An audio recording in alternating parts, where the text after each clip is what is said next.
Ma'asyiral mu'minin, jamaah Jumat yang dimuliakan Allah Subhanahu wa taala. Di dalam sebuah hadis yang sahih dari sahabat Jundub bin Junadah, atau yang kita kenal dengan nama Abu Dzar Al-Ghifari, dan dari sahabat Muadz bin Jabal, Abu Abdurrahman radhiyallahu anhuma wa ardahuma, Rasulullah sallallahu alaihi wasallam bersabda, ittaqillaha haitsuma kunt wa atbi'is sayyi'atal hasanah tamhuha wa khaliqin nas bi khuluqin hasan, rawahu Tirmidzi. Rasulullah bersabda, bertakwalah engkau dimanapun berada. Hadirin yang dimuliakan Allah, takwa adalah wasiat Allah kepada para nabi dan kepada para rasul. Allah berfirman, وَلَقَدْ وَصَّيْنَا الَّذِينَ أُوتُوا الْكِتَابَ مِنْ قَبْلِكُمْ وَإِيَّاكُمْ أَنِ اتَّقُوا اللَّهَ. Sesungguhnya kami telah berwasiat kepada mereka yang kami berikan kitab untuk bertakwa kepada Allah. Takwa adalah wasiat para nabi kepada umatnya. إِذْ قَالَ لَهُمْ أَخُوهُمْ نُوحٌ أَلَا تَتَّقُونَ. Ketika Nuh berkata kepada umatnya, tidakkah kalian bertakwa kepada Allah? Di dalam ayat lain, إِذْ قَالَ لَهُمْ أَخُوهُمْ هُودٌ أَلَا تَتَّقُونَ. Ketika Nabi Hud berkata kepada umatnya, tidakkah kalian bertakwa kepada Allah? إِذْ قَالَ لَهُمْ أَخُوهُمْ صَالِحٌ أَلَا تَتَّقُونَ. Ketika Nabi Saleh berwasiat kepada umatnya, tidakkah kalian bertakwa kepada Allah? Hadirin, takwa juga merupakan wasiat Nabi Muhammad kepada para sahabat. Nabi Muhammad sallallahu alaihi wasallam pernah bersabda kepada Abu Dzar, "Ya Aba Dzar, i'qil ma aqulu lak." Wahai Abu Dzar, perhatikanlah apa yang akan aku katakan kepadamu. Alaika bitaqwallah fa innaha ra'su kulli amrin. Engkau mesti bertakwa kepada Allah. Sesungguhnya takwa adalah inti dari semua urusan. Ketika Muadz bin Jabal hendak pergi berdakwah ke negeri Yaman, ia meminta wasiat kepada Rasulullah, "Awsini ya Rasulullah, berikan aku wasiat ya Rasulullah." Rasulullah sallallahu alaihi wasallam memberikan wasiat kepada Muadz bin Jabal, "Alaika bitaqwallah fi sirrika wa alaniyatik." Engkau mesti bertakwa kepada Allah saat engkau sendiri atau saat engkau bersama orang lain. Hadirin, sahabat lain Abu Sa'id Al-Khudri radhiyallahu anhu pernah juga meminta wasiat kepada Rasulullah, "Berikan aku wasiat ya Rasulullah." Apa kata Rasulullah? "Alaika bitaqwallah fa innaha jima'u kulli khair." Engkau mesti bertakwa kepada Allah karena takwa akan mendatangkan segala kebaikan. Hadirin yang dimuliakan Allah, di dalam Al-Quran lebih kurang 286 kali kata-kata takwa diulang, perintah takwa diucapkan. Dan kalau kita perhatikan hadirin yang dimuliakan Allah, semua ayat yang berbicara tentang takwa, semua hadis yang berbicara tentang takwa selalu terkait dari hal yang paling kecil sampai hal yang paling besar, dari hal yang paling rendah sampai hal yang paling tinggi, selalu dikaitkan dengan takwa. Hal ini membuktikan kepada kita bahwa takwa tidak serendah itu dan tidak seremeh itu. Walaupun takwa sering diucapkan bahkan menjadi wasiat khatib kepada jamaah Jumat dari minggu ke minggu, ternyata takwa adalah jalan hidup, takwa adalah cara hidup, dan takwa adalah ruh dari kehidupan kita. Artinya, sepanjang apapun gelar pendidikan yang kita punya, kalau tidak ada takwa di dalamnya, maka kosong artinya. Sehebat apapun gelar sosial yang diberikan kepada kita, kalau tidak ada takwa di dalamnya, maka sia-sialah kehidupan kita.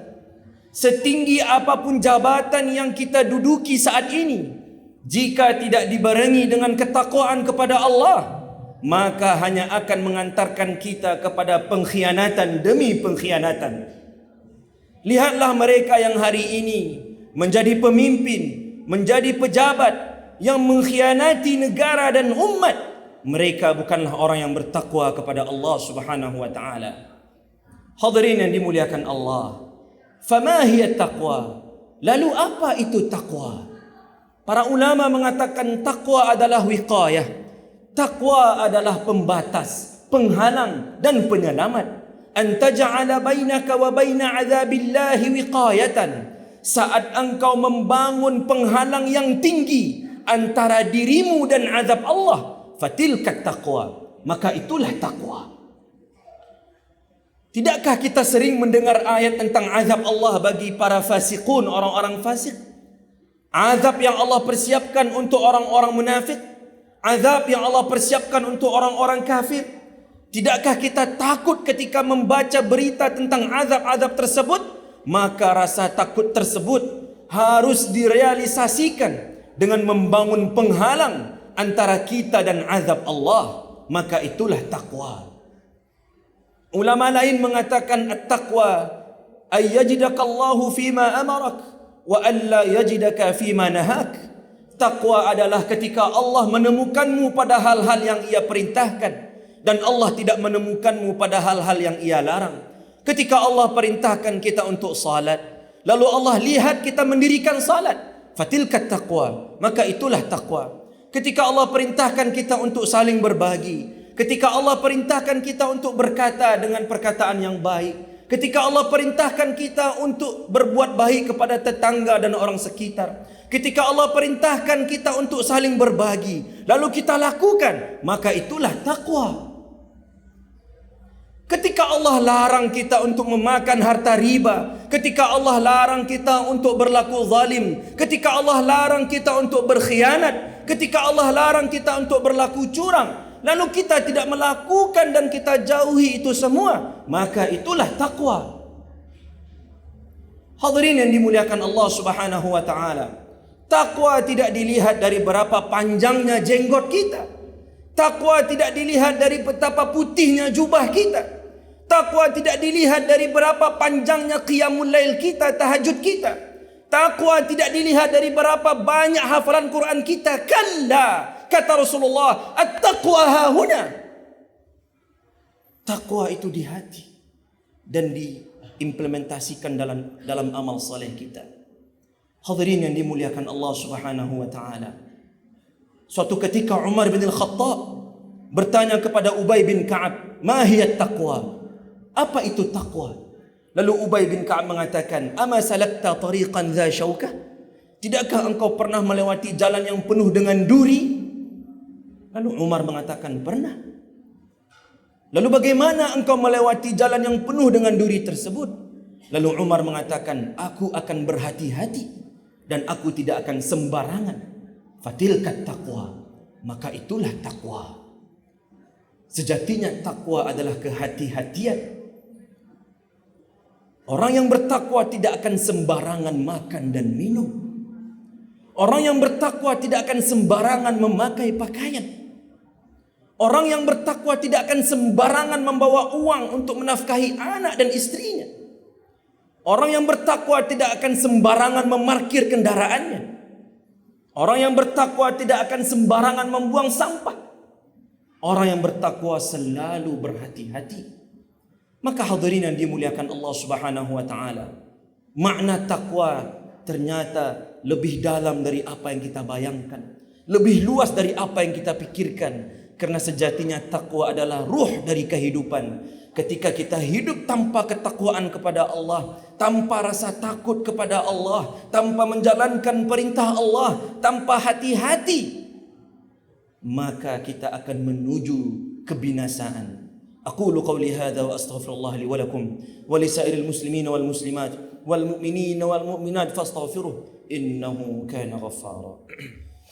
Alhamdulillahi rabbil alamin wa bihi nasta'inu ala umurid dunya wad din والصلاة والسلام على حبيبنا المصطفى صلى الله عليه وسلم وعلى آله وأصحابه ومن تبعهم بإحسان إلى يوم الدين.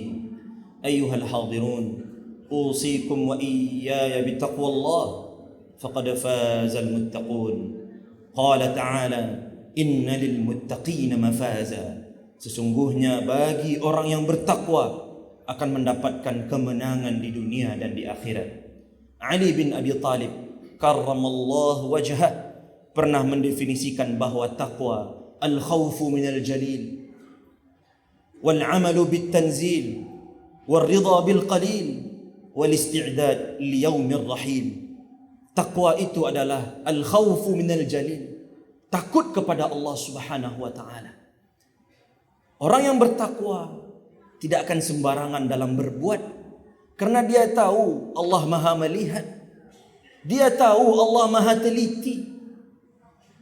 Bahkan mungkin semua kita meyakini, mengimani bahwa Allah Maha tahu atas semua yang kita lakukan. Maka tidakkah kita merasa takut saat kita berbuat dosa kepada Allah dan Allah sedang melihat kita? Tidakkah kita takut saat kita berbuat curang, Allah melihat kita? Saat kita berada sendiri di dalam kendaraan, ketika kita sendiri di dalam rumah, sendiri di kamar, sendiri di kantor, Allah melihat kita. Fattaqullah, maka bertakwalah kepada Allah. Wal isti'dad liyaumir rahil. Orang yang bertakwa kepada Allah senantiasa menyertakan orientasi akhirat dalam kehidupannya. Hadirin, tidak terhitung nikmat yang Allah berikan kepada kita. Kekuatan, kesehatan, kesempatan, pikiran, ide cemerlang, harta benda, keluarga yang baik, istri yang cantik, anak yang saleh dan salehah. Dari semua nikmat itu, sudah berapa yang kita orientasikan untuk akhirat? Masih banyak di antara kita yang masih terpenjara dengan orientasi dunia. Kalau dihitung dari semua doa yang dia langitkan kepada Allah, 95% meminta kebaikan di dunia. Ia minta naik jabatan, ia minta naik gaji, minta rumah yang besar, kendaraan yang mewah. Setiap rapat cerita tentang dunia, dunia dan dunia. Saat berkumpul dengan teman-teman cerita tentang dunia, bahkan saat sudah berada di masjid pun terkadang masih terikat dengan dunia. Maka hadirin yang dimuliakan Allah, takwa tidak seremeh itu. Takwa tidak sedangkal itu. Percuma kita hidup tanpa ketakwaan kepada Allah. Maka pastikan semua rencana kita, semua keputusan kita, semua strategi kita akan memberikan keuntungan untuk akhirat kita. Waridha bil qalil. Orang yang bertakwa tidak pernah mempertanyakan pembagian rezeki dari Allah walaupun dia hanya dapat sedikit. Dia selalu berbaik sangka kepada Allah. Wal amalu bit tanzil. Dan orang yang bertakwa selalu berusaha untuk beramal sesuai dengan perintah Allah dan Rasulnya. Tidak membuat ibadah-ibadah baru. Tidak mudah melakukan perkara-perkara bid'ah. Dan dia mengerti betul bahwa ibadah yang dia lakukan harus didasari dengan dalil-dalil dari Allah dan Rasulnya. Maka hadirin yang dimuliakan Allah, fattaqullah. Marilah kita bertakwa kepada Allah, karena sesungguhnya ruh dari kehidupan kita, semangat dari kehidupan kita, solusi dari semua permasalahan hidup kita adalah ketakwaan kepada Allah Subhanahu wa taala.